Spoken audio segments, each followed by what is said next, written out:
Hello बच्चों, आज हम कक्षा 12 की बायोलॉजी पढ़ेंगे। कक्षा 12 की बायोलॉजी में सबसे पहले अध्याय 1 आता है, जिसका नाम है पुष्पीय पौधों में लैंगिक जनन।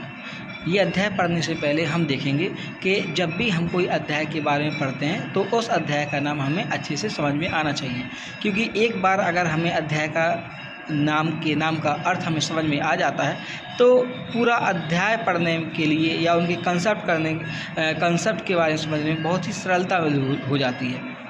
तो आइए चलते हैं, देखते हैं। अध्याय 1 का नाम है पुष्पीय पौधों में लैंगिक जनन। पुष्पीय पौधों में लैंगिक जनन में दो मेन शब्द मिलते हैं या दो मेन वर्ड मिलते हैं, एक तो पुष्पीय पौधे, दूसरा लैंगिक जनन। पुष्पीय पौधे मतलब कि ऐसे पौधे जिनमें पुष्प उपस्थित होते हैं। अगर बायोलॉजी में देखें तो एकलर नामक वैज्ञानिक ने बताया था कि ऐसे पौधे जिनमें पुष्प होते हैं उनको एंजियोस्पर्मिक प्लांट या आवृतबीजी पौधे कहते हैं। दूसरा शब्द है लैंगिक जनन। लैंगिक जनन में सबसे पहला वर्ड मिलता है जनन। जनन के बारे में देखें तो जनन सभी जीवधारी में होने वाली एक ऐसी क्रिया है जो किसी भी जीवधारी में संपन्न होती है और कोई भी जीव अपने ही समान संतति या संतान उत्पन्न करने की क्षमता रखता है। सीधी सी बात होती है, प्रजनन या जनन वह क्रिया है जिसमें कोई भी जीवधारी अपने ही समान संतति और संतान उत्पन्न कर सकता है। उसे क्रिया को हम प्रजनन या जनन कहते हैं। जनन दो प्रकार का होता है। इसमें देखें, एक होता है अलैंगिक जनन, दूसरा है लैंगिक जनन। अलैंगिक जनन जिसको हम इंग्लिश में असेक्सुअल रिप्रोडक्शन कहते हैं, लैंगिक जनन को हम सेक्सुअल रिप्रोडक्शन कहते हैं। असेक्सुअल रिप्रोडक्शन अगर इसकी परिभाषा देखें तो सीधी सी बात होती है कि अलैंगिक जनन का वह प्रकार है जिसमें किसी भी प्रकार के सेक्स ऑर्गन या युग्मक या गैमीट भाग नहीं लेते हैं। और लैंगिक जनन वह क्रिया होती है जिसमें सेक्स ऑर्गन या लैंगिक अंग या युग्मक भाग लेते हैं। ओवरऑल हमें पता चलता है कि सेक्सुअल रिप्रोडक्शन देखें तो यह एक ऐसा जनन है जिसमें दो गैमीट की आवश्यकता होती है।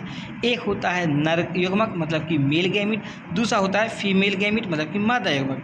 और एक बार और परिभाषा देखें तो प्रजनन वह क्रिया है जिसमें कोई भी जीवधारी अपने ही समान संतति उत्पन्न करने की क्षमता रखता है।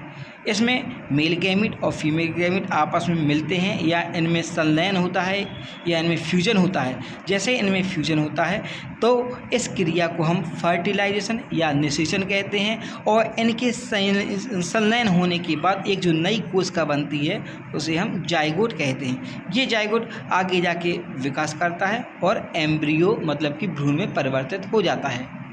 अब हम अगर पौधों की बात या प्लांट की बात करें तो प्लांट अपने दो प्रकार के होते हैं, एक तो आवृतबीजी पौधे, दूसरे अनावृतबीजी पौधे। आवृतबीजी पौधे मतलब कि एंजियोस्पर्मिक प्लांट, ठीक है। ये वो प्लांट होते हैं जिनमें फ्लावर या पुष्प उपस्थित होते हैं।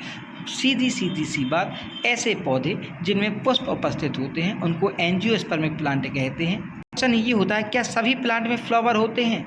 तो जितने भी पादप प्लांट होते हैं उन सभी में प्लांट को एकलर या आइकलर नामक वैज्ञानिक ने समस्त पादप जगत को दो ग्रुप में डिवाइड किया। अगर एकलर के आधार पर देखें तो एकलर ने कहा कि जो पादप होते हैं इनको दो ग्रुप में विभाजित किया जाता है। एक तो होते हैं क्रिप्टोगेमस, दूसरे होते हैं फेनेरोगेमस। क्रिप्टोगेमस मतलब ये वो पौधे होते हैं ये वो पादप होते हैं जिसमें जो कैसे होते हैं, बीज रहित होते हैं। और फेनेरोगेमस वो पौधे होते हैं जो बीज युक्त होते हैं। बीज रहित मतलब इसमें बीज अनुपस्थित होंगे। और बीज की अनुपस्थिति के आधार पर अगर देखें तो पादप फिर से तीन प्रकार होते हैं, एक तो थैलोफाइटा, दूसरा ब्रायोफाइटा, तीसरा टेरिडोफाइटा। इसी प्रकार से अगर हम फेनेरोगेमस देखें तो ये वो पादप होते हैं जिनमें बीज पाए जाते हैं और बीज की उपस्थिति के आधार पर इनको फिर से हम दो भागों में बांटते हैं, एक तो जिम्नोस्पर्म, दूसरा एंजियोस्पर्म। जिम्नोस्पर्म मतलब कि अनावृतबीजी पौधे, एंजियोस्पर्म मतलब कि आवृतबीजी पौधे। आवृतबीजी पौधे मतलब इनमें क्या होते हैं, पुष्प पाए जाते हैं।